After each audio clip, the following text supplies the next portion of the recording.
The vibration of the phone against the nightstand sounded like a drill against bone in the dead silence of the hotel room. Mark jolted awake, his heart hammering a frantic rhythm against his ribs before his eyes even adjusted to the darkness. The red digital clock read 3:14 a.m. He was on the 14th floor of a generic Hyatt in Chicago, but his mind instantly leaped 500 miles away to a snowy suburb in Minnesota, to the split-level house where his wife, Sarah, and their 6-month-old son, Leo, lay sleeping. He grabbed the phone, the blue light stinging his tired eyes. It wasn't a text or a missed call. It was a notification from the CentraPro app, the high-end smart home ecosystem he had spent $3,000 installing just before this trip. The banner across the top of his screen was a bright, urgent crimson. Person detected, master bedroom. His stomach dropped through the floor. He tapped the notification with trembling fingers, the spinning loading wheel feeling like it was taking an eternity. The video feed buffered, and then the grainy, green-tinted night vision of his own bedroom flickered onto the screen. He saw the lump under the duvet that was Sarah. He saw the empty crib where Leo usually slept, though the baby was currently in the nursery down the hall. But the room was still. There was no intruder. Just the slow, rhythmic rise and fall of the blanket. Mark let out a breath he didn't know he was holding. He rewound the footage by 30 seconds to see what triggered the sensor. On the screen, the shadows in the corner of the room seemed to shift. It was a pixelated artifact, a glitch in the compression, nothing more. A trick of the light caused by a passing car's headlights sweeping through the curtains. He watched it 3 times. Nothing. He marked it as a false alarm in the app, cursing the sensitivity settings he had cranked up to maximum before leaving, and tried to go back to sleep. But the adrenaline lingering in his veins tasted like copper. The next day was a blur of meetings and spreadsheets, but Mark spent half of it checking the live feeds under the conference table. The nursery cam. The living room cam. The doorbell cam. Everything was serene. Domestic. Safe. When he FaceTimed Sarah that evening, she laughed at his paranoia. She showed him the new locks, the reinforced deadbolts, the panic button on the keypad. "We are Fort Knox, honey," she had said, bouncing Leo on her hip. "The only thing getting in here is the pizza delivery guy." But that night, the phone buzzed again. 2:45 a.m. Mark didn't jump this time. He reached for the device with a heavy dread settling in his gut. The notification was different. The AI feature he had bragged about to his co-workers, the one that learned faces to distinguish residents from strangers, had flagged an event. Familiar face detected. Backyard. Mark frowned. It was -10 degrees in Minnesota. Who would be in the backyard? He opened the feed. The camera mounted above the patio doors showed a swirling vortex of snow. The wind was howling, shaking the leafless oak trees. The motion sensor light had been triggered, bathing the yard in a stark, white floodlight. And there, standing just at the edge of the light's reach, where the illumination gave way to the deep woods behind their property, stood a figure. Mark zoomed in, pinching the screen until the pixels distorted. It was a man. He was wearing a heavy parka, the hood pulled up. He wasn't moving. He was just standing in the deep snow, staring at the house.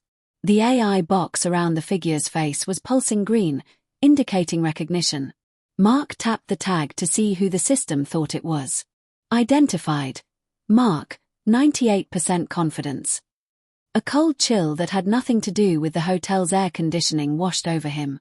He was looking at a man wearing his winter coat, the North Face parka he had left in the mudroom closet because he took his wool peacoat to Chicago.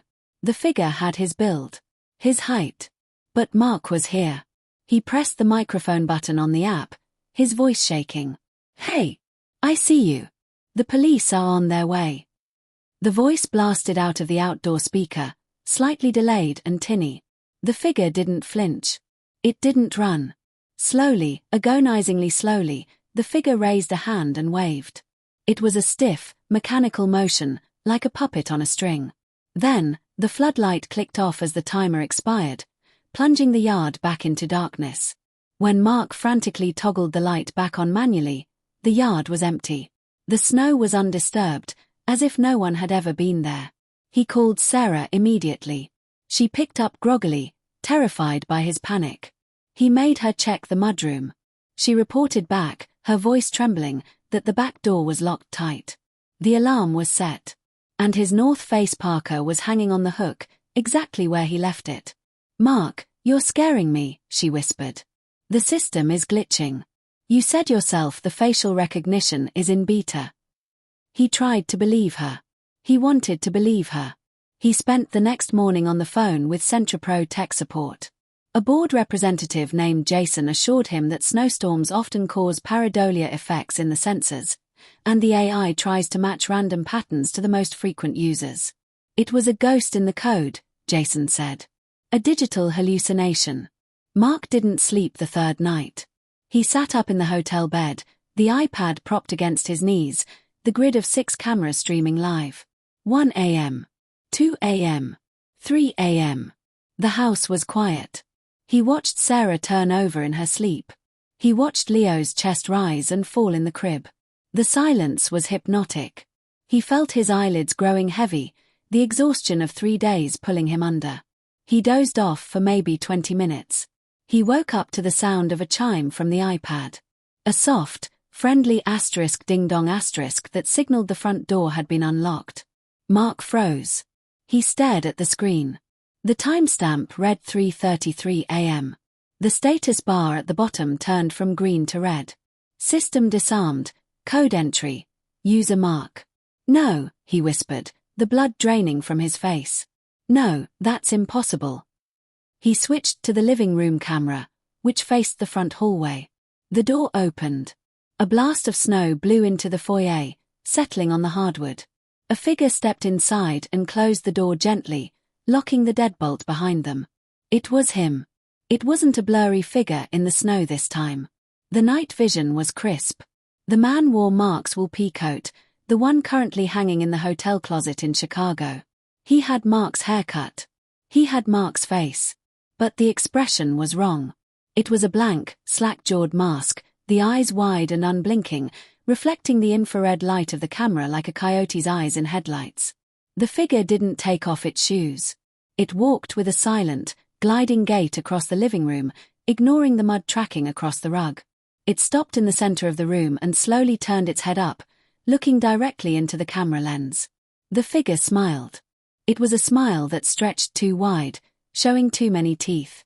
Mark scrambled for his phone, dialing 911 with fumbling thumbs. "My wife," he choked out to the operator, giving his address. "There's an intruder. He looks like me. He's in the house." While the operator typed, Mark watched the screen in horror. The figure, the not Mark, turned and started walking up the stairs. Toward the bedrooms. "Sarah!" Mark screamed into the two-way audio, overriding the system.